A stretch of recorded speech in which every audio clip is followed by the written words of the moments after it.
Welcome to Forbes education. Forbes education में आपका स्वागत है। और आज हम, जैसा कि आपको थंबनेल दिख रही होगी, एसएससी जीडी कांस्टेबल के क्वेश्चंस पेपर की पेपर नंबर 2 है। एसएससी के प्रीवियस ईयर के हम पूरे क्वेश्चंस के बारे में चर्चा कर रहे हैं और ये सीरीज हमारी आंसर क्वेश्चन की पेपर नंबर 2 की है। आपको पता होगा इसमें हम क्या करते हैं, प्रीवियस ईयर के जितने भी क्वेश्चन आंसर हैं उनकी बात करेंगे। इसमें से मैक्सिमम क्वेश्चन रिपीटेबल होने के चांसेस है, जिसमें मोस्ट एक्सपेक्टेड क्वेश्चन और आपके लिए गोल्डन अपॉर्चुनिटी है कि आपकी वैकेंसीज क्या है आ चुकी हैं। ये आपको काफी इंपॉर्टेंट बनेगा और इसी के बिहाफ पर क्वेश्चन और आंसर की क्या होती है, पूरी की पूरी सीरीज भी आपके लिए इंपॉर्टेंट रहेगी। तो अभी हम बात करेंगे इसमें और क्या आता है, करंट अफेयर्स और स्टैटिक भी पूछा जाता है। ये जो चीजें हैं वो आपको पूरी तरह से क्या होंगी, एग्जाम ओरिएंटेड होंगी, मतलब पूरी चीजें आपके एग्जाम में पूछी ही जाएंगी। उसी प्रकार से चीजें हम बात करेंगे।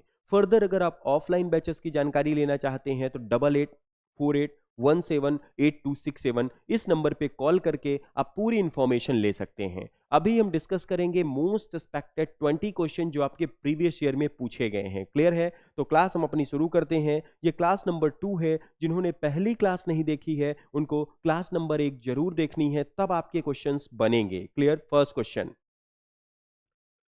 Blank was launched on 24th June 2015, which aims to provide housing for all in urban areas by the year of 2022।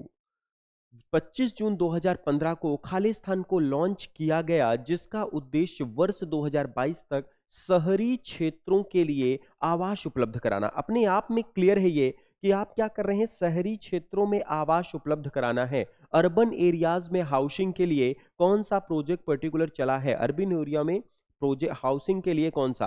पहला है ओ स्मार्ट स्कीम। पहली स्कीम है कौन सी हमारी? ओ स्मार्ट स्कीम। ऑप्शन से चलेंगे तो ओ स्मार्ट स्कीम। दूसरा ऑप्शन है हमारा कौन सा पर्टिकुलर? ओ स्मार्ट स्कीम के बाद दूसरा ऑप्शन है जो आपको याद रखना है, प्रधानमंत्री गरीब अन्न कल्याण योजना। दूसरा ऑप्शन है प्रधानमंत्री आवास योजना। दूसरा ऑप्शन है आपके लिए प्रधानमंत्री आवास योजना। अर्बन के लिए अलग चली थी, बिल्कुल याद रखिएगा, पीएम आवास योजना के नाम से जाना गया था, जो पर्टिकुलर आई आपके लिए प्रधानमंत्री 25 जून 2015 को लॉन्च किया गया मोदी जी के द्वारा। फिर तीसरा पर्टिकुलर, अब हम सबके एक एक करके बात करेंगे। सबसे पहला ऑप्शन है वैश्विक आवास प्रौद्योगिकी योजना, प्रधानमंत्री ओ स्मार्ट, प्रधानमंत्री गरीब कल्याण अन्न योजना। एक एक के बारे में देखते, अपने नाम से स्पष्ट है। सबसे पहला है हमारा पर्टिकुलर किसके लिए? अर्बन एरियाज के लिए। और अर्बन के लिए आपको पता है योजना कौन सी चली? प्रधानमंत्री आवास योजना। पूछेगा कब लॉन्च हुई, तो लॉन्चिंग डेट आपके सामने है 25 जून 2015 को प्रधानमंत्री नरेंद्र मोदी द्वारा हाउसिंग फॉर ऑल, घर सबके लिए लॉन्च किया गया। पूछा जाएगा ओ स्मार्ट योजना किससे संबंधित है? ऑप्शंस में बढ़ेंगे तो फर्स्ट योजना है ओ स्मार्ट स्कीम। किससे संबंधित है, क्या चीजें हैं, किससे चली हैं, किसके लिए बनाई गई है? It is ocean. O smart मतलब क्या हुआ? Cabinet committee on the economic affairs, PM Modi approve the O smart योजना 24 नवंबर 2021। बिल्कुल रिसेंट की योजना है, याद रखेंगे। 24 नवंबर 2021 को मोदी ने ओशियन के लिए एक योजना बनाई। ओशियन मतलब समुद्री के लिए, समुद्र के लिए योजना बनाई। वो योजना लॉन्च हुई थी पर्टिकुलर 24 नवंबर 2021। गरीब कल्याण अन्न योजना, प्रधानमंत्री गरीब कल्याण अन्न योजना, इसको भी याद रखिएगा, काफी ज्यादा इंपॉर्टेंट है। प्रधानमंत्री गरीब कल्याण अन्न योजना, बिल्कुल गरीब कल्याण अन्न योजना कब आई? तो प्रधानमंत्री गरीब कल्याण अन्न योजना का शुभारंभ जो है अप्रैल 2020 में किया गया। प्रधानमंत्री गरीब कल्याण योजना का शुभारंभ कब किया गया? बिल्कुल याद रखिएगा, it is started in April 2020 after the Covid. इसमें क्या किया जाता है? अंत्योदय को 5 किलोग्राम खाद्यान्न उपलब्ध कराया जाता है। 5 किलोग्राम खाद्यान्न कोविड के समय की थी, 5 किलोग्राम फूड इसमें दिए जाते हैं, खाद्यान्न के लिए योजना है। तीसरा है वैश्विक आवास प्रौद्योगिकी, global housing technology challenge. Global housing technology challenge, ये भी योजना आपको याद रखनी है। अगली योजना है ग्लोबल हाउसिंग टेक्नोलॉजी चैलेंज, बिल्कुल याद रखिएगा, ग्लोबल हाउसिंग टेक्नोलॉजी चैलेंज। ये कब आई? ग्लोबल हाउसिंग, ये तो चैलेंज के रूप में दे दिया गया इसको। क्लियर है? ये पर्टिकुलर एक योजना है जो आपके पूरे के पूरे हाउसिंग कम्युनिटीज के लिए, तो अर्बन सिविलाइजेशन या अर्बन के लिए पर्टिकुलर जो योजना बनी कौन सी थी? प्रधानमंत्री Awas Yojana, and that is the प्रधानमंत्री Awas Yojana for the rural. पहला क्वेश्चन आपको क्लियर हुआ होगा, उम्मीद है। चारों ऑप्शन हमने देख लिए। दूसरा ऑप्शन वो स्मार्ट योजना 24 नवंबर 2021 को किसके तहत? ओशियन के लिए, समुद्रों के लिए लॉन्च रही। प्रधानमंत्री गरीब कल्याण योजना अप्रैल 2020 में रही। आवास योजना की कहानी हमने देख ली है। अगले क्वेश्चन की ओर बढ़ते हैं। ये पूरा क्लियर रहेगा, हाँ या ना? Very good. उम्मीद है कि ये चीजें क्या होंगी आपके लिए पूरी तरह से क्लियर रहेंगी। राइट आंसर आपको पता चल चुका है। राइट आंसर कौन सा बना? ये। अगले क्वेश्चन की ओर बढ़ेंगे। The next question is question number 2। Which of the following country is not part of the Lusofonia games? निम्नलिखित में से कौन सा देश लुसोफोनिया खेलों का हिस्सा नहीं है? अब सबसे पहले आपको पता होना चाहिए लुसोफोनिया है क्या, कैसे कहानी चली है इसकी। तो निम्न में से कौन सा देश लुसोफोनिया कंट्री में शामिल नहीं है? जल्दी से, 4 ऑप्शन है आपके पास। 4 ऑप्शन भी हैं आपके पास, उसको भी याद रखिएगा। Very good, very good. कौन सी कंट्री लुसोफोनिया में सम्मिलित नहीं है? लुसोफोनिया क्या है? एक प्रकार का गेमिंग टेक्नोलॉजी है। बिल्कुल याद रखिएगा। जल्दी से 4 ऑप्शन है, पुर्तगाल, मकाऊ, जर्मनी, भारत।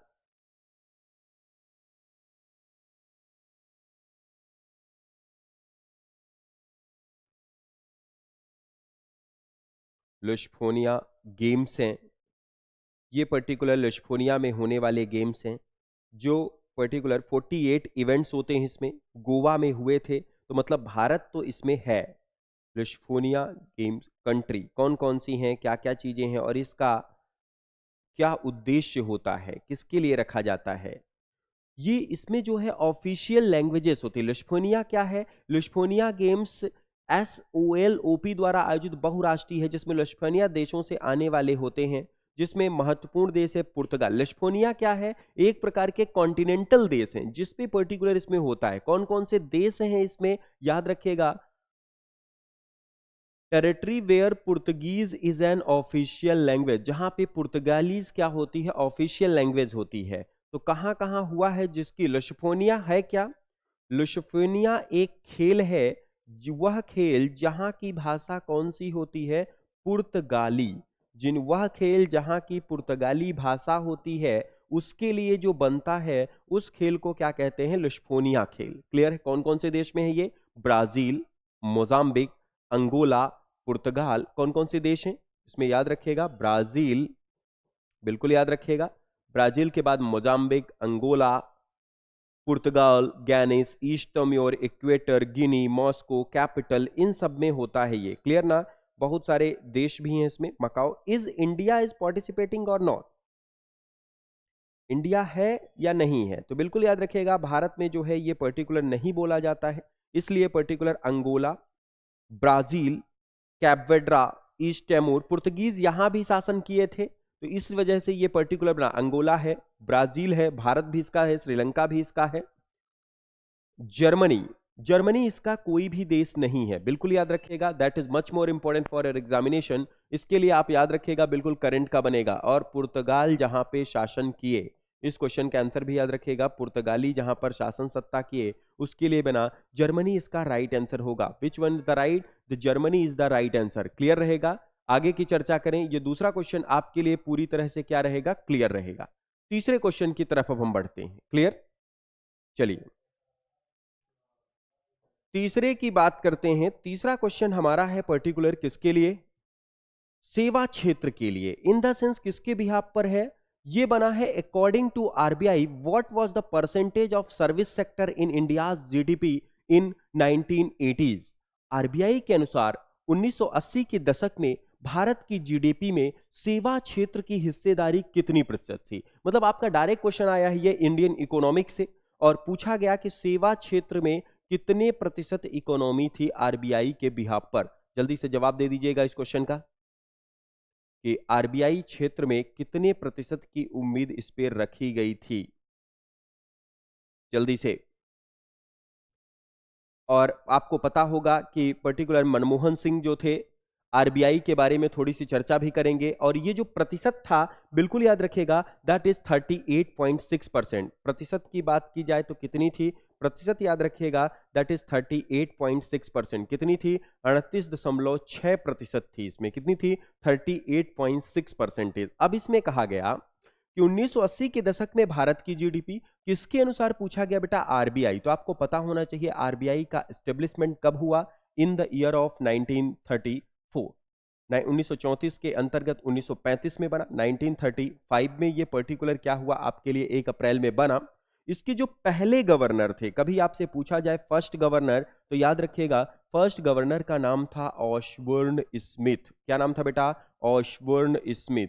और आरबीआई का काम क्या होता है, बहुत सारे काम करता है। वर्तमान गवर्नर कौन है, पहला गवर्नर ये था। अगर फर्स्ट इंडियन पूछा जाए आपसे, पहला भारतीय गवर्नर, तो ये याद रखिएगा इनका नाम है सीडी देशमुख। कौन से थे, पर्टिकुलर याद रखिएगा, नाम है इनका सीडी देशमुख। क्या नाम था, सीडी देशमुख के नाम से जाना गया, बिल्कुल याद रखिएगा, it is known as CD Deshmukh. Clear है। तो क्वेश्चन नंबर 3 आपके लिए पूरी तरह से क्लियर हुआ कि what was the percentage of service sector in India, the percentage is the 38.6%। कितने प्रतिशत बना है, 38.6% के बिहाफ पर ये चीजें बनी हैं। और आपसे पूछे जाएगा कि 1900 दशक में कितने क्षेत्र की हिस्सेदारी थी, हिस्सेदारी भी 38.6% की थी। आरबीआई का हेडक्वार्टर कहां है, आरबीआई का हेडक्वार्टर याद रखिएगा, that is situated on Mumbai. कहां स्थित है ये, मुंबई में स्थित है। आरबीआई के वर्तमान, अगर प्रेजेंट गवर्नर की बात की जाए, वर्तमान गवर्नर कौन है, तो याद रखिएगा शक्तिकांत दास। कौन थे, शक्तिकांत दास, बिल्कुल याद रखेंगे, वर्तमान गवर्नर है हमारे शक्तिकांत दास के नाम से जाना गया है। क्लियर, याद रहेगा। कितने नंबर के हैं, this is the 25th position. कौन से नंबर के हैं ये, 25वें नंबर के हैं। कौन से नंबर के गवर्नर हुए, 25वें के। क्लियर रहेगा, वेरी गुड। अगले क्वेश्चन में बढ़ते हैं, नेक्स्ट क्वेश्चन की ओर चर्चा करेंगे। ये पूरा आपको क्या करना है, याद रखना है। आरबीआई कब बना, कैसे बना, कौन कौन सा सिनेरियो था इसमें, क्या क्या चीजें इसके लिए आपके लिए इंपॉर्टेंट रहेंगी। क्लियर है। अगले क्वेश्चन की तरफ अब हम बढ़ते हैं। तो वर्तमान गवर्नर शक्तिकांत दास कितने नंबर के हैं, 25वें। एफडीआई का क्षेत्र कितना था, 38.6%। एफडीआई कितना बना, 38.6%। अगले क्वेश्चन की ओर बढ़ेंगे। अगला क्वेश्चन, क्वेश्चन नंबर 4 की बात करते हैं। अगला question, question number 4, which of the following festival marks the mensuration period of goddess Kamakhya in Assam. बहुत इंपॉर्टेंट क्वेश्चन, यहां पे मेला भी लगता है। फिर क्वेश्चन देखिए, अंबुबाची, मोत्सु, वोंगला, चौपरकुट, निम्नलिखित में से कौन सा त्योहार असम में देवी कामाख्या के मासिक धर्म की अवधि को चिन्हित करता है। उसी समय वहां पर पर्टिकुलर ये पूरा सिनेरियो चलता है। कौन सा फेस्टिवल है, जल्दी से। मेला भी लगता है, मैं आपको इतना बता दिया हूं कि ये मेला भी वहां पर लगता है। और फेमस मेला कौन सा है, अंबुबाची फेस्टिवल। कौन सा फेस्टिवल लगता है वहां पे, अंबुबाची, बिल्कुल याद रखिएगा, बहुत ज्यादा इंपॉर्टेंट है ये अंबुबाची फेस्टिवल, याद रहेगा अंबुबाची फेस्टिवल। तो बाकी फेस्टिवल के बारे में भी हमें पता होने, the right answer is the Ambubachi festival. और ये कहां है, कामाख्या टेम्पल। और कामाख्या टेम्पल कहां पर है, असम में। कहां पर है ये, असम में। कामाख्या टेम्पल कहां पे है, असम, बिल्कुल याद रखिएगा। कामाख्या मंदिर कहां है, असम। असम की राजधानी क्या है, दिसपुर। और असम में नेशनल पार्क भी था, जो फेमस था हमारे किसके लिए, वन हॉर्न राइनोस के लिए। किसके लिए, वन हॉर्न राइनोस के लिए, बिल्कुल याद रखिएगा। अगला त्योहार है मात्सु। मोत्सु होता है नागालैंड का। मोत्सु कहां का त्योहार है, बिल्कुल आगे देखा, it is celebrating on the Nagaland. Moatsu कहां मनाया जाता है, नागालैंड में। नागालैंड का फेस्टिवल कौन सा बन गया, मोत्सु। अगला त्योहार है वांगला। वांगला कहां का है, मेघालय। वांगला कहां का है, बिल्कुल याद रखिएगा, मेघालय। और चपचुरकुट कहां का है, चापचरकुट। चापचरकुट मनाया जाता है मिजोरम में। कहां मनाया जाता है बेटा, मिजोरम में। तो यहां पे इंपॉर्टेंट फेस्टिवल आ गए आपके, कौन कौन से फेस्टिवल, जो कामाख्या टेम्पल में आपको पता होगा कई सारे शक्तिपीठ हैं, उसमें से जो माता पार्वती के योनि की जो पूजा होती है, that is in the part of the Kamakhya temple. वो कहां होती है, कामाख्या मंदिर में होती है। अब जब कामाख्या में होती है तो यही क्वेश्चन आपसे पूछ लिया कि किस वाले टेम्पल पे, कहां पे पर्टिकुलर हुआ, तो आप याद रखिएगा, that is situated on the temple that name is the Kamakhya temple, situated in Assam. The capital of Assam is the Dispur. And Festival name is the Ambubachi festival and second one is the Motsu. Motsu is situated on the Nagaland. Motsu कहाँ का है? नागालैंड का. फिर इसके बाद Wangala. Wangala is the Meghalaya. Wangala कहाँ का important त्योहार है? मेघालय का. कहाँ का है? Meghalaya. And Chapchar Kut is situated on the Mizoram. Chapchar Kut कहाँ का त्योहार है? मिजोरम का. चापचुरकुट कहाँ का है? मिजोरम. ये आपको याद रहेगा. उम्मीद है 100% उम्मीद है कि आपके जो क्वेश्चन है एग्जाम में इंपॉर्टेंट फेस्टिवल जरूर पूछा जाएगा एसएससी में, और उसके लिए काफी इंपॉर्टेंट टर्मिनोलॉजी के बिहाफ पर ये क्वेश्चन बनते हैं. तो याद रखिएगा ये इसके लिए इंपॉर्टेंट बनेगा. मोत्सू कहाँ का है? बिल्कुल नागालैंड. वांगला मेघालय और चापचरकोट मिजोरम. इस क्वेश्चन का सही जवाब क्या था? अंबुबाची मेला. अंबुबाची मेला असम में लगने वाला मेला है. अंबुबाची मेला असम में लगने वाला मेला है. बाकी मेले कहाँ लगते हैं ये क्लियर है. आगे क्वेश्चन में बढ़ते हैं. बिल्कुल ये आपको लिखते भी चलना है क्योंकि अगले से आपका ठीक अभी थोड़ा सा मिटाना पड़ रहा.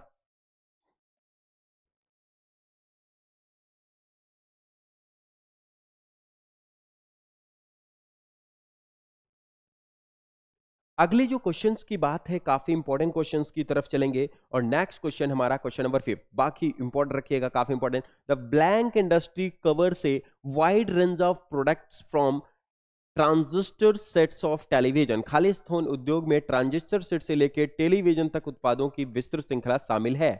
Canal irrigation, fertilisers, jute production, electronics. सबको क्लियर है. नहर निर्माण, उर्वरक, जूट प्रसंस्करण और इलेक्ट्रॉनिक्स. किसमें ट्रांजिस्टर लेके टेली उत्पादन की विस्तृत श्रृंखला शामिल है? आपको पता होगा नहर में हो नहीं सकती तो कैनाल सिस्टम में. फर्टिलाइजर्स हो गए. जूट में सबसे ज्यादा क्वेश्चन पूछेगा जूट का प्रोडक्शन सबसे ज्यादा कहां होता है? तो जूट का प्रोडक्शन भारत में होता है कलकत्ता. और अगर वर्ल्ड में पूछा जाए तो वर्ल्ड में जो टॉप नंबर पे है दैट इज इंडिया. लेकिन the electronics industry covered a wide range of products from transistor set to television. कौन सा बना? इलेक्ट्रॉनिक्स. याद रखिएगा इलेक्ट्रॉनिक्स. और जूट का जो सबसे ज्यादा प्रोडक्शन है भारत में वो होता है दैट इज वेस्ट बंगाल. पश्चिम बंगाल स्टेट रीजन पूरा का पूरा कलकत्ता और वेस्ट बंगाल. पूरे के पूरे वर्ल्ड में पूछा जाए तो याद रखेंगे वर्ल्ड में एक नंबर पे कौन आता है? इंडिया. बिल्कुल याद रहेगा. Very good. एक बार कमेंट करके बता दीजिए. हाँ वेरी गुड, काफी ठीक है. Very good. काफी आंसर्स आपके लिए क्या हैं? क्लियर हैं. इसमें क्लियर रहेगा. ठीक, आगे बात करते हैं अगले क्वेश्चन की. ये काफी आसान क्वेश्चन था आपके लिए. अगला क्वेश्चन है क्वेश्चन नंबर 6. आपके लिए स्पेशल इंफॉर्मेशन दे देता हूं कि क्या लेके आया है Forbes. Forbes is coming from the SBI state bank of India के लिए. अभी जो क्लर्कियल वैकेंसी आई है अनाउंसमेंट है आपके लिए, वो क्लर्क की वैकेंसी 8,283 पोस्ट के लिए स्पेशल बैच अवेलेबल है हमारे यहां. जो आपके प्रिपरेशन के लिए नहीं, सिलेक्शन के लिए हम बात करेंगे. और वो सिलेक्शन बैंकिंग की स्पेसिफिक फैकल्टीज द्वारा कराया जाएगा और इसमें हमारा मेंटरशिप प्रोग्राम चल रहा है. तो अगर आप इसमें जुड़ना चाहते हैं, अगर आपको लगता है कोई मित्र आपका, कोई फ्रेंड्स आपको बैंकिंग की प्रिपरेशन कर रहा और कई सालों से एग्जामिनेशन क्रैक नहीं हो रहे, अगर क्रैक नहीं हो रहे हैं तो एक बार मेंटरशिप प्रोग्राम लीजिए. पर्टिकुलर आपके ऊपर पर्सनलाइज मोड पे ध्यान दिया जाएगा और ये गोल्डन अपॉर्चुनिटी रहेगी. फर्दर इंफॉर्मेशन के लिए आप कॉल कर सकते हैं 8441178267. That is the most probably for your examination. और स्पेशल बैच हमारे दोनों ऑनलाइन प्लस ऑफलाइन हम दोनों चर्चा करेंगे. ऑनलाइन 1-to-1 इंटरेक्शन के साथ गोल्डन अपॉर्चुनिटी रहेगी. तो ये आपके लिए जो प्रोग्राम है हमारा बैंकिंग एग्जामिनेशन के लिए भी है. अगर कोई फ्रेंड आपका करना चाहे वो पर्टिकुलर इस नंबर पे कॉल करके मेंटरशिप प्रोग्राम के तहत आ सकता है और आपको स्पेसिफिक पूरा दिया जाएगा. क्लियर है. अब हम अगले क्वेश्चन की ओर बढ़ेंगे. ये जरूर आप ध्यान रखिएगा एसएससी जीडी 100% जीएस की पूरी पॉसिबिलिटीज है कि क्वेश्चंस आपके एक्सपेक्टेड क्वेश्चन भी चलेंगे. अभी हम प्रीवियस ईयर क्वेश्चंस की बात कर रहे हैं जो काफी इंपॉर्टेंट रहेंगे आपके एग्जामिनेशन के लिए. क्लियर है. अगले कुछ क्वेश्चंस की अब हम बात करेंगे that is much more important for your examination. इसके बाद अगला क्वेश्चन है in the Indian constitution the abolition of untouchability provision is mentioned in. भारतीय संविधान में अस्पृश्यता उन्मूलन प्रावधान का उल्लेख ब्लैंक में किया गया. काफी इंपॉर्टेंट क्वेश्चंस. और आपको मैं बता दूं पॉलिटी से हमेशा क्वेश्चन आपके important fundamental rights, fundamental duties, DPSP और जो इंपॉर्टेंट आर्टिकल्स हैं, ये 4 टॉपिक आप करेंगे, मैक्सिमम नंबर गेन करेंगे. 7 से 8 नंबर शिफ्ट में पूछे गए. क्लियर है. तो चलिए जवाब दीजिएगा इस क्वेश्चन को. That is article 14, article 19, article 17 article 32। Which one is the right answer? आपको पता होना चाहिए। It is came in the under the Constitution of the fundamental rights. ये किसके अंतर्गत आता है? फंडामेंटल राइट्स के अंतर्गत, या इसे जानते हैं किस नाम से? मौलिक कर्तव्य, या किस नाम से जानते हैं? मूल कर्तव्य के नाम से। अब आपसे पूछा जाएगा मूल कर्तव्य कौन से पार्ट में है, तो याद रखिएगा it comes in the part 3। In which article? Under the article of article number 12 to 35. And the fundamental right, the total have the 6 fundamental rights. The first one is the right to equality. समानता का अधिकार पहला जो है आपको याद रखना है, that is come under the right to equality, या इसे जाना जाता है किस नाम से? समानता का अधिकार। और समानता का अधिकार जो है कौन से आर्टिकल से कौन से आर्टिकल तक के है? आर्टिकल नंबर 14 टू 18, 14 से 18 तक। आर्टिकल नंबर 14 ऑप्शन में भी है, क्या कहता है? अगर कोई व्यक्ति है तो लॉ के समक्ष सभी समान होंगे, राइट इक्वल्स टू लॉ।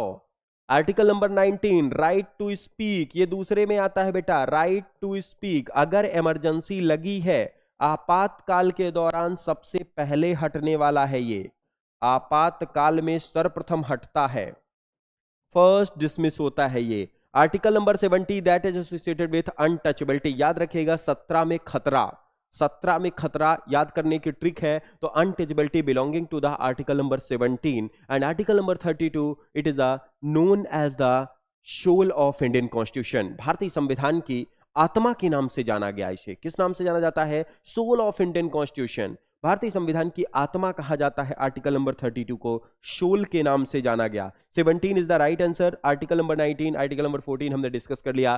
तो आपसे एबोलिशन ऑफ अनटचेबिलिटी पूछा जाए या पर्टिकुलर अस्पृश्यता उन्मूलन पूछा जाए, राइट आंसर क्या होगा? अनुच्छेद 17 is the right answer. Clear है पूरे क्वेश्चन?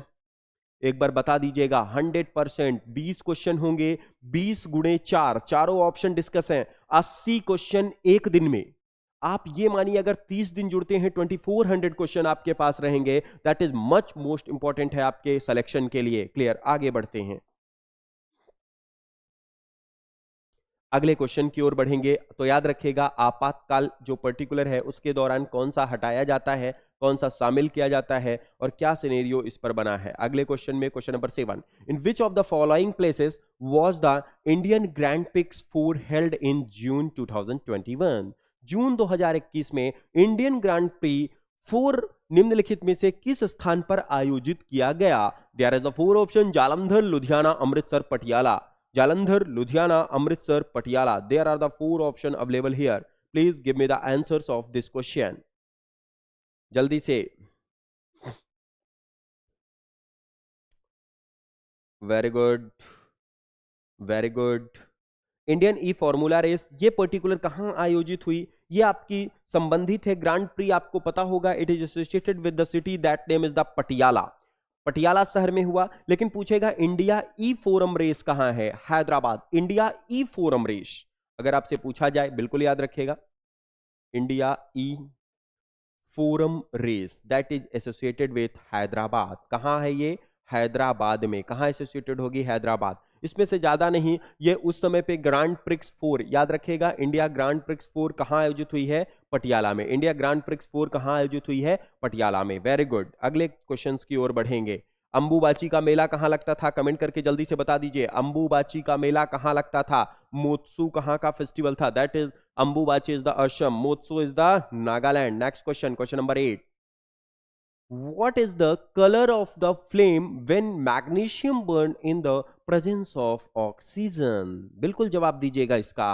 जब मैग्नीशियम ऑक्सीजन की उपस्थिति में जलता है तो लौ का रंग क्या होता है? वेरी गुड, जल्दी से जवाब दे दीजिएगा। 4 ऑप्शन है आपके पास।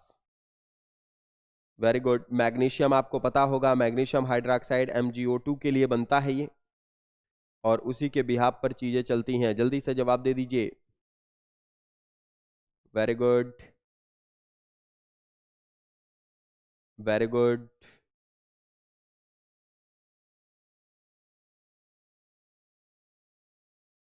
मैग्नीशियम जब जलता है तो क्या देता है? कौन सा रंग उत्पन्न होता है?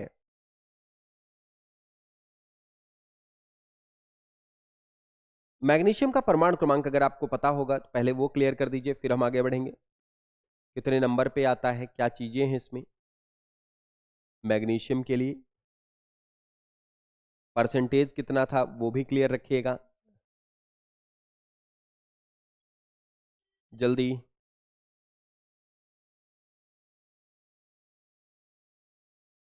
वेरी गुड,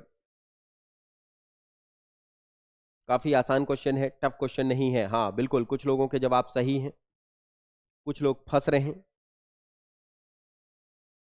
कुछ लोग फंस रहे हैं, कोई दिक्कत नहीं। वेरी गुड क्वेश्चन, एक बार और पढ़ लीजिए जल्दी से।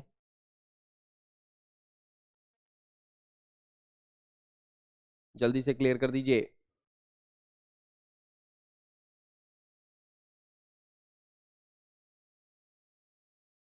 कौन सा रंग है? आपको पता होगा इलेक्ट्रोमैग्नेटिक वेव आ जाती है। अब आपको मैं समझा देता हूं कि जब भी particular flame of magnesium, magnesium जब जलता है तो उसमें जलने पर इलेक्ट्रोमैग्नेटिक जो वेव उत्पन्न होती है वो कौन से कलर की होती हैं? Electromagnetic wave.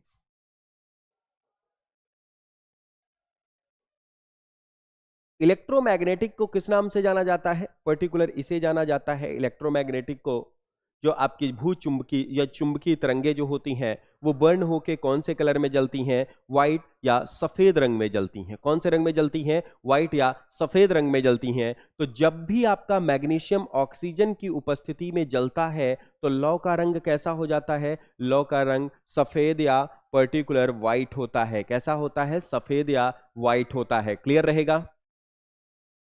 वेरी गुड, अगले क्वेश्चन की ओर बढ़ेंगे। ये केमिस्ट्री का क्वेश्चन था, बर्निंग पे था। इलेक्ट्रोवेव्स जो होती हैं, जो आपके रेडियो वेव्स अलग हैं, इलेक्ट्रोमैग्नेटिक वेव जिनको ट्रांसमिशन के लिए मीडियम की जरूरत पड़ती है, उसके बिहाफ पर ये क्वेश्चन बना है। अगले क्वेश्चन में बढ़ेंगे। The next question, question number 8, जल्दी से पढ़िएगा। क्वेश्चन नंबर 8 है, निम्नलिखित चार में से तीन कोएलेंटा फाइनम के उदाहरण है और इसलिए एक समूह बनाते हैं, वह कौन सा समूह संबंधित है? Three of the following four are example of Salentrata phylum and therefore from a group which is the one that does not belonging to the group। उस ग्रुप से, फाइलम ग्रुप से कौन सा संबंधित नहीं है? फाइलम ग्रुप से कौन सा संबंधित नहीं है? ये सब आपके एक ग्रुप बनाते हैं, उसमें से फाइलम के ग्रुप से कौन सा संबंध? ये बायो का क्वेश्चन है आपका, जिससे क्वेश्चन इसमें बनते हैं। हमने कहा है कि ये क्वेश्चन बाइलम उससे भी बनेगा। दूसरा क्वेश्चन, मस्तिष्क मूंगा। Your option is the question is निम्नलिखित में Coelenterata, the option is the पैरेंकाइका फाइलम के होते हैं। The first one is the brain coral, sea anemone, liver fluke और sea pen. Sea pen, liver fluke का एंड दिस, तो इनका जो पूरा का पूरा सेलेंट्रेटा होते हैं, कलेंटेटा नहीं सोलेंट्रेटा। सेलेंट्रेटा के बारे में मैं आपको बता देता हूं। जो सेलेंट्रेटा होते हैं या कोलेंट्रेटा, ये जितने भी जीव होते हैं ये सब पैरासेक्टिव होते हैं। मतलब इनकी बॉडी जो होती है वो सॉफ्ट होती है, कोमल होती है। इनका जो निवास होता है वो हार्ड प्लस मतलब सॉल्ट और फ्रेश दोनों पानी में रहते हैं। इसमें से कौन सा जीव इस पे नहीं आता? यकृत पर्णिव, या पर्टिकुलर इसे जाना जाता है किस नाम से? लीवर फ्लूकी। लीवर फ्लूकी, दोनों जगह हिंदी इंग्लिश सेम कर दिया है। लीवर फ्लूकी को यकृत नहीं कहते, लीवर फ्लूक के नाम से भी जाना जाता है, जो जीव होते हैं। तो आपको पता होगा एनिमल जो होता है टोटल दो प्रकार के, एनिमल का पूरा किंगडम जो होता है दो प्रकार का। एक होता है कॉर्डेटा, कॉर्डेटा को जाना जाता है कशेरुकी, और दूसरा होता है किस नाम से? नॉन कॉर्डेटा, या इसे जाना जाता है अकशेरुकी, जिसमें बैकबोन पाया गया, that is Chordata, which don't have the backbone, that is known as the non Chordata. तो राइट आंसर इसका क्या बनेगा आपका? Liver fluke, liver fluke is the right answer for this. Liver fluke is the right answer for this. Liver fluke इसके लिए आपका सही answer होगा। और पूरे के पूरे एनिमल्स कितने प्रकार के हो गए? एनिमल्स दो प्रकार के, फाइलम किंगडम में आता है। उसी के बिहाफ से आपके आंसर भी क्या होते हैं इसमें पूछे जाते हैं। अगले क्वेश्चन की तरफ बढ़ेंगे, काफी important question, question number 10। Swami Dayanand Saraswati founded blank an organisation which attempting to reform Hinduism. Adi Hindu समाज, वेदांता समाज, आदि धर्म समाज, आर्य समाज। स्वामी दयानंद सरस्वती ने एक संगठन जिसे हिंदू धर्म में सुधार का प्रयास किया की स्थापना की। आपको पता होगा राजा राम मोहन राय, स्वामी दयानंद सरस्वती, इन सब ने काफी बड़ा योगदान दिया था इस क्षेत्र में। क्लियर? तो वो कौन सा उनका क्षेत्र था जिसपे ये सबसे ज्यादा इंपॉर्टेंट और इंपॉर्टेंट क्वेश्चन है।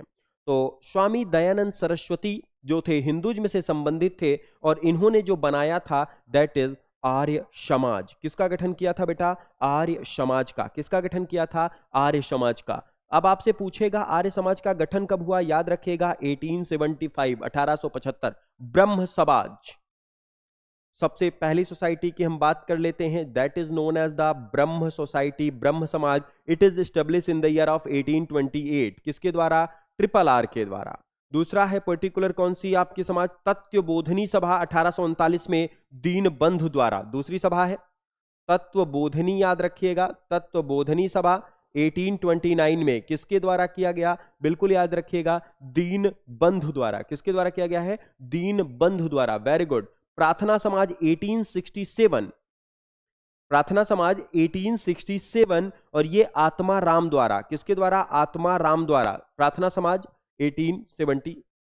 प्रार्थना समाज या प्रार्थना सोसाइटी की बात की जाए, इट इज स्टेब्लिश 1867। किसके द्वारा? आत्मा राम द्वारा। किसके द्वारा स्टेब्लिश किया गया? आत्मा राम द्वारा। And the last one is Jyotiba Phule के द्वारा सत्य शोधक समाज, सत्य शोधक सोसाइटी या सत्य शोधक समाज कब किया गया? 1874 73। किसने किया? ज्योतिबा फुले। किसने किया बेटा? याद रखिएगा ज्योतिबा फुले ने। Very good. These are the option. और स्वामी दयानंद सरस्वती ने एक समाज की घोषणा की 1875 में, दैट इज आर्य समाज, हिंदुत्व के नाम से जाने जाते थे। ब्रह्म समाज की स्थापना राजा राम मोहन राय। ट्रिपल आर का मतलब क्या था? राजा राम मोहन रॉय। कुछ और ना समझने लगे मूवी तो बिल्कुल याद रखिएगा राजा राम मोहन राय ने किया। सती प्रथा के लिए काफी बड़ा योगदान रहा इनका इस ईयर में। क्लियर रहेगा। अगला जो समाज था हमारा तत्वबोधनी 1829 में किया गया दीन बंधु के द्वारा। किसके द्वारा किया गया था? बिल्कुल याद रखिएगा it established in the year दीन बंधु। प्रार्थना समाज की स्थापना 1867 में आत्मा राम द्वारा। किसके द्वारा किया गया? आत्मा राम। और सत्य शोधक समाज या सत्य शोधक की जो स्थापना है ये पर्टिकुलर किसके द्वारा की गई? ज्योतिबा फुले द्वारा 1837 में। कब किया गया? ज्योतिबा फुले द्वारा 1837। Very good for this. ये आपके एग्जाम में पूरा क्लियर रहेगा, लिख भी लीजिएगा इनको। क्लियर ना? और ये पीपीटी पीडीएफ भी आपको टेलीग्राम पे कुछ दिनों में अवेलेबल होने लगेगी। बिल्कुल याद रखिएगा पूरा का पूरा कॉन्सेप्ट। तो ये कौन सा समाज था? आर्य समाज की चर्चा हमारी हो चुकी है। अगला question, question number 11। Radio broadcasting in India was started in 1923 by Lions Club of Bombay, Radio Club of Bombay, Rotary Club of Bombay, Rotary Club of Bombay. Bharat में रेडियो प्रसारण, अब आपको पता है रेडियो दिवस कब मनाया जाता है? जो आपका पर्टिकुलर रेडियो डे है, each and every year Bharat का रेडियो दिवस that is celebrated on the month of February, the date is the 13th, 13 को मनाया गया। अब इसने कहा ये शुरू किसके द्वारा किया गया था? जो रेडियो था ये पर्टिकुलर किसके द्वारा शुरू किया गया? आप सबको पता रहेगा, जल्दी एक बार क्लियर कर दीजिए यहां।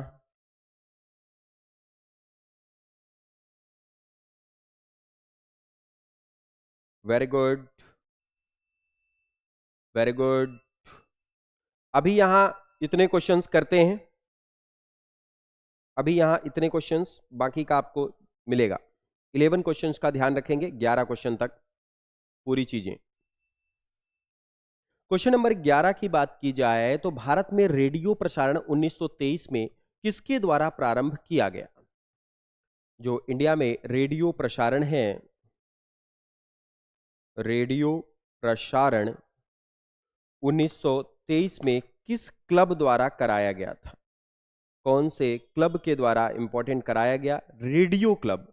इसका किस नाम से जाना जाता है? बिल्कुल याद रखिएगा it is known as the Radio Club of Bombay. इसे किस नाम से जाना जाता है? रेडियो क्लब के नाम से या रेडियो क्लब ऑफ बॉम्बे के नाम से जाना गया। किस नाम से जाना जाता है? रेडियो क्लब या रेडियो क्लब ऑफ बॉम्बे के नाम से जाना जाता है। क्लियर रहेगा? वेरी गुड, इसको याद रखिएगा, काफी इंपॉर्टेंट ये क्या होगा आपके लिए बनेगा। क्लियर रहेगा?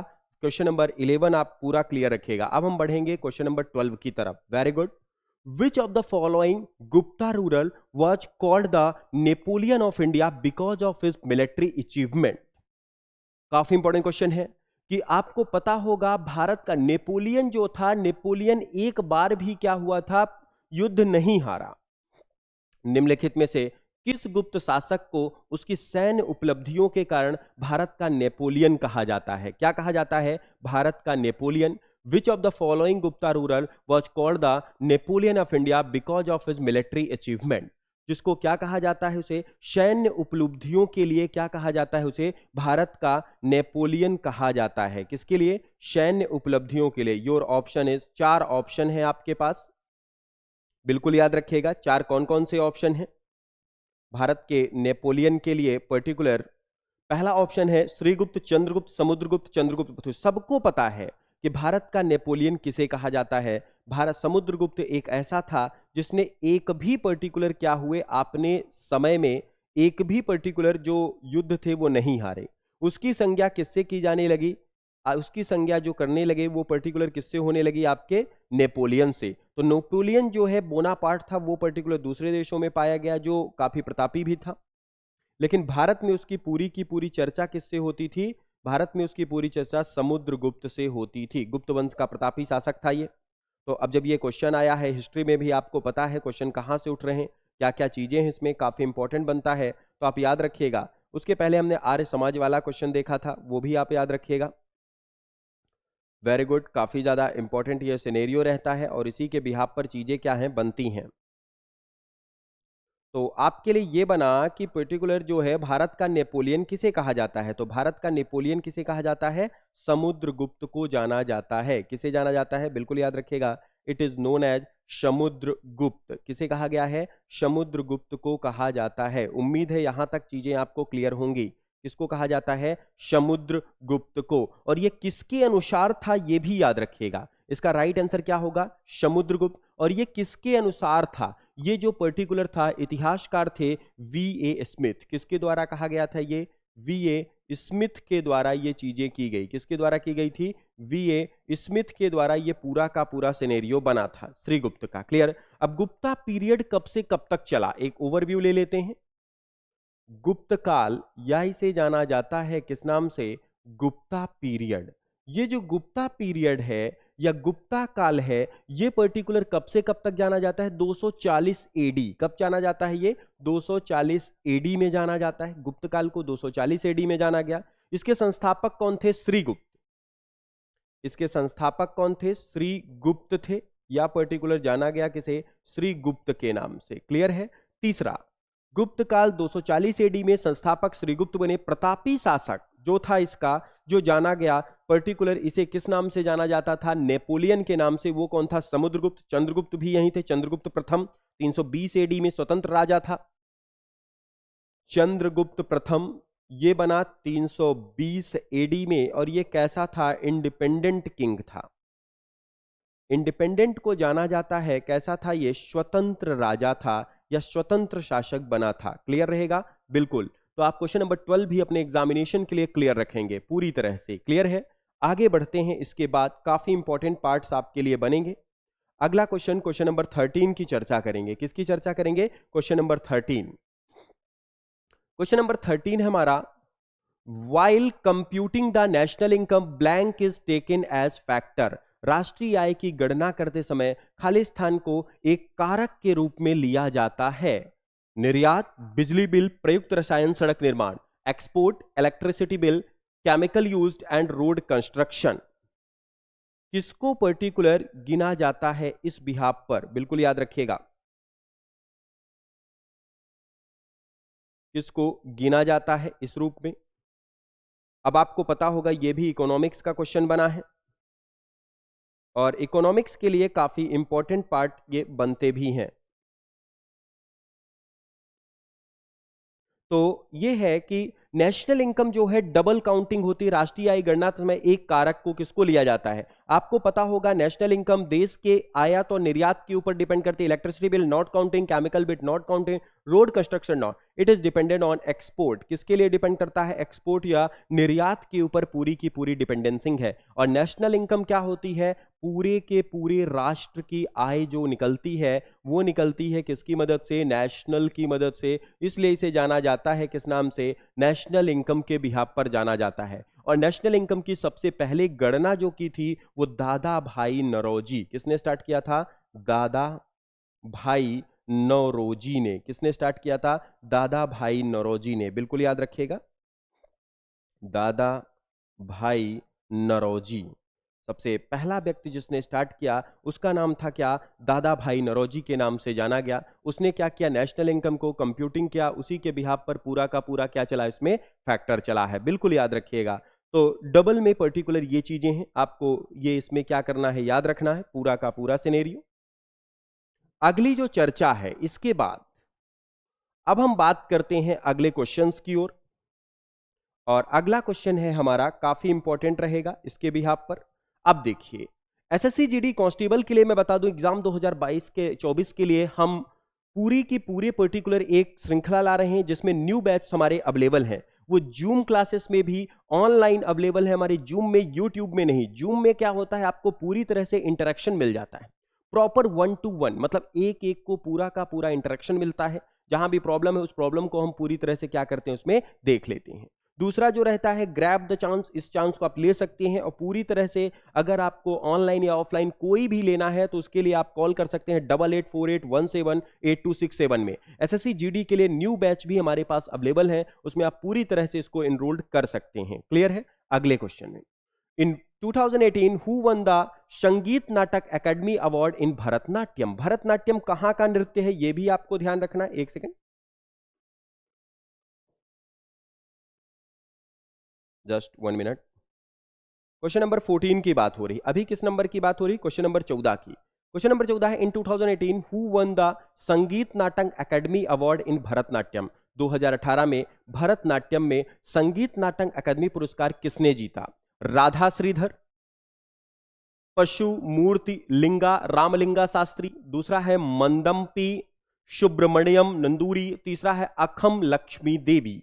3 ऑप्शन है आपके पास। उसके पहले आपको क्लियर कर देना है भरतनाट्यम कहां का उत्सव है। भरतनाट्यम पर्टिकुलर कहां का है आपको पता होगा, that is celebrating on the classical dance of the Tamil Nadu. कहां का है? तमिलनाडु का। रुक्मणी देवी को 1956 में मिला था। उसके बाद राधा श्रीधर, इसमें याद रखिएगा ये पूछा गया 2018, और 2018 में मिला किसको? राधा श्रीधर को। किसको मिला है? राधा श्रीधर, बिल्कुल याद रखिएगा। और रुक्मणी देवी अवार्ड जो है 1956 से दिया जा रहा। रुक्मणी देवी अवार्ड कब से है? रुक्मणी देवी अवार्ड जो है ये दिया जा रहा है 1956 से। कब से दिया रहा? 1956 से ये लगातार सतत प्रयास जारी है। It is celebrating in the year of 1956। 1956 से ये दिया जा रहा है। क्लियर? Very good. अगले क्वेश्चन की ओर बढ़ेंगे। अगला क्वेश्चन है, ये बिल्कुल याद रखिएगा, राधा श्री देवी। क्वेश्चन नंबर 15 की तरफ हम बढ़ते हैं। Which article of the Constitution of India talks about the superintendence direction and control of elections? Bharat के संविधान का कौन सा अनुच्छेद चुनावों के अधीक्षण, निर्देशन और नियंत्रण के बारे में बताता है? चुनाव की पूरी प्रक्रिया, इलेक्शन पूरा का पूरा कमीशन 324, 356, 367 और 333 कौन सा आर्टिकल है जो आपके पूरी तरह से क्या करता है? ये चर्चा करता है। जल्दी से जवाब आपको पता होगा, article number 356 associated with the emergency. 356 तो इमरजेंसी में चला गया। अब बाकी के ऑप्शंस आपके बचे हैं। आपको पता होगा आर्टिकल नंबर 324 इलेक्शन कमीशन से संबंधित है और ये एक प्रकार की कॉन्स्टिट्यूशनल बॉडी है। आर्टिकल नंबर 324 इसी से संबंधित है और ये एक प्रकार की कैसी बॉडी है? आपकी कॉन्स्टिट्यूशनल बॉडी है। इसलिए याद रखिएगा the right answer is the 324। Article number 324 किसके बारे में है? याद रखिएगा, it is associated with election commission, चुनाव आयोग के बारे में। और जब ये इलेक्शन कमीशन के बारे में है तो ये कहा गया कि इलेक्शन कमीशन में कौन होते हैं? एक मुख्य आयुक्त होते हैं, 2 इसके सहायक होते हैं। ये चीजें याद रखिएगा। वेरी गुड, राइट आंसर रहेगा इसके लिए। अगले क्वेश्चन की ओर बढ़ते हैं। Question number 16। 16 नवंबर 2022 की स्थिति के अनुसार कौन सी दिल्ली भारत का उपराज्यपाल था?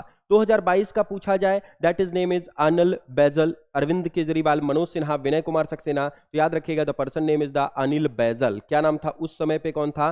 अनिल बैजल। और करंट पूछा जाए कि कौन सा भारत का दिल्ली क्षेत्र का उपराज्यपाल है, करंट या वर्तमान आपसे पूछा जाए, तो उसके लिए भी आपको क्या करना है, याद रखना है कि वर्तमान कौन है, क्या चीजें इस पे चल रही हैं। क्लियर ना? वेरी गुड, इसमें भी आपको ध्यान रखना है वर्तमान कौन सा है। उस समय पे कौन था? अनिल बैजल, कई वर्षों तक बने रहे ये। Very good. आर्टिकल कौन सा था? चुनाव आयोग का जो पर्टिकुलर इलेक्शन कमीशन था, आर्टिकल नंबर 3 to 4 में था। गठन 150 में हुआ था। सुकुमार सेन बने थे इसके। नवंबर 2022 में अगर पूछा जाए तो पर्टिकुलर कौन थे? उसके पहले विनय 22 की बात की जाए तो अभी भी वही है पर्टिकुलर वर्तमान व्यक्ति में, विनय कुमार सक्सेना। उसके पहले कौन थे? अनिल बैजल। उसके पहले कौन थे? अनिल बैजल। आजकल कौन है? विनय कुमार सक्सेना। बिल्कुल याद रखिएगा। लद्दाख के कौन है? बीडी मिश्रा। अगर आपसे लद्दाख पूछा जाए तो लद्दाख का याद रखिएगा बीडी मिश्रा। फिर इसके बाद पूछा जाए जम्मू कश्मीर का तो मनोज सिन्हा। J&K का भी याद रखिएगा, the person name is the Manoj Sinha, Jammu Kashmir के थे।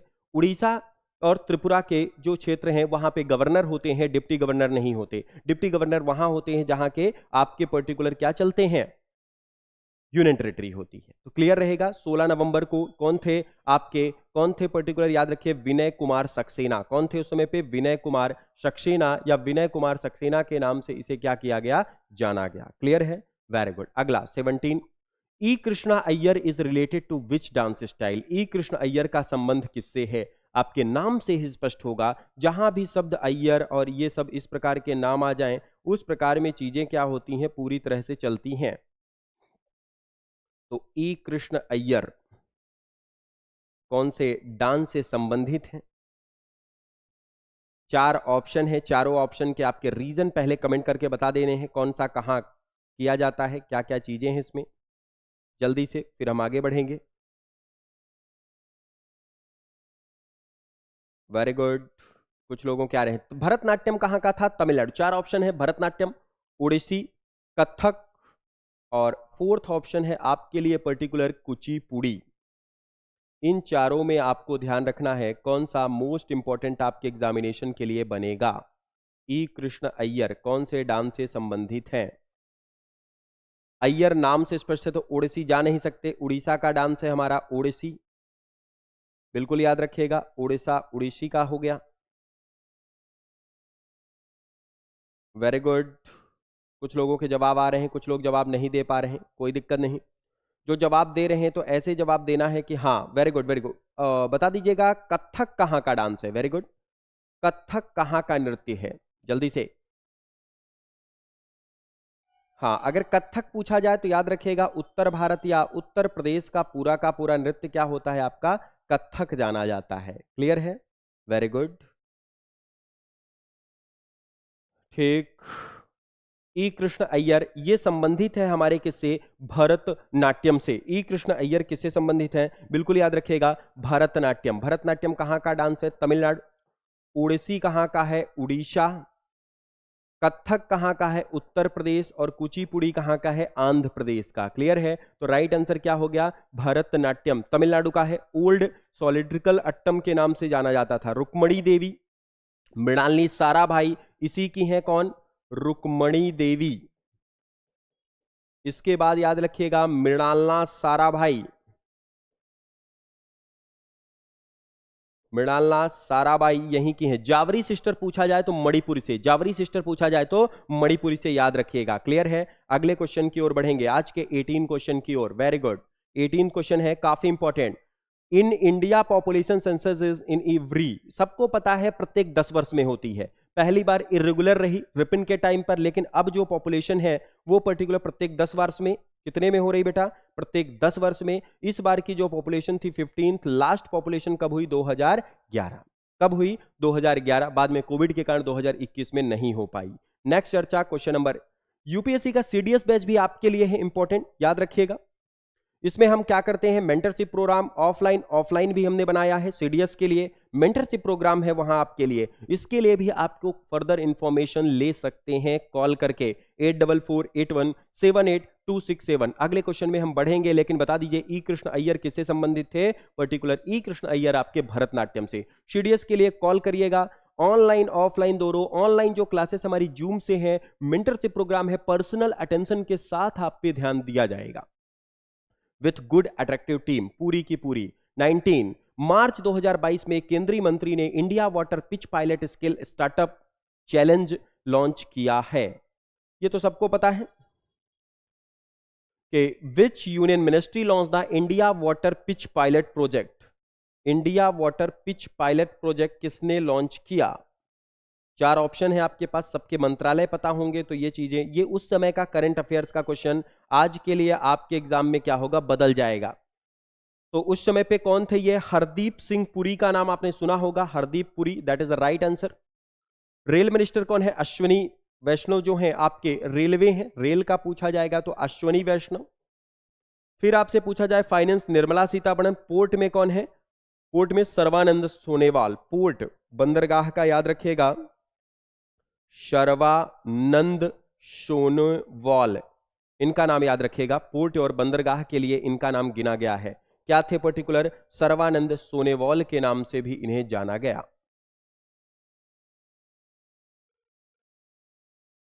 Very good.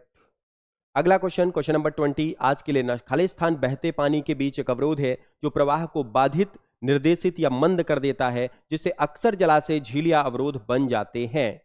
Khalistan is a barrier across flowing water that obstruct direction related the flow, often creating a reservoir, lake or importance। मतलब ऐसा कौन सा क्षेत्र है जिसपे हम क्या करते हैं? बहते हुए पानी को रोका जाता है, फिर उसमें बहते हुए पानी से झील, लेक, ये सब क्या कर दिए जाते हैं? बनाए जाते हैं। तो इसके लिए कौन सा बेस्ट ऑप्शन होगा? 4 ऑप्शन है, आपको पता होगा। डैम ऐसी चीज होती है जिसपे हम इलेक्ट्रिसिटी प्रोजेक्ट के लिए बनाया जाता है। झील और लेक क्या होती हैं वो भी आपको क्लियर होगा। ये ज्योग्राफी का एक टॉपिक आपका कभी रिवर सिस्टम से, कभी यहां से, और पूरे के पूरे सिनेरियो से क्या होते हैं? पूछे जाते हैं। जल्दी से क्लियर कर दीजिए इसको। Very good. कुछ लोगों के जवाब आ रहे हैं, कुछ के जवाब नहीं आ पा रहे हैं, तो जल्दी से क्लियर कर दीजिएगा। ठीक है, वेरी गुड। कुछ लोगों के सही है, कुछ के गड़बड़ जा रहे हैं। तो जो अंबुबाची मेला कहाँ था, जल्दी से क्लियर कर दीजिए। आपको क्लियर होगा कि जो ये पर्टिकुलर आपका क्वेश्चन है, that is reservoir for the dam. किसके लिए बनाया जाता है ये? डैम के लिए। किसके लिए बनाया जाता है ये? डैम के लिए। पूरी की पूरी सिनेरियो जो बनती है वो बांध के लिए बनता है। अब ये पूछेगा ओल्डेस्ट डैम कौन सा है, सबसे पुराना, और सबसे लंबा पूछा जाए तो हीराकुंड, सबसे बड़ा पूछा जाए तो भागड़ा नागल, हाईएस्ट पूछा जाए तो टिहरी डैम। सबसे ओल्डेस्ट और सबसे ज्यादा लॉन्गेस्ट यदि पूछा जाए तो याद रखिएगा कहां स्थित है? हीराकुंड में। कहां स्थित है ये? हीराकुंड डैम, बिल्कुल याद रखिएगा। हीराकुंड उड़ीसा में है, महानदी पर।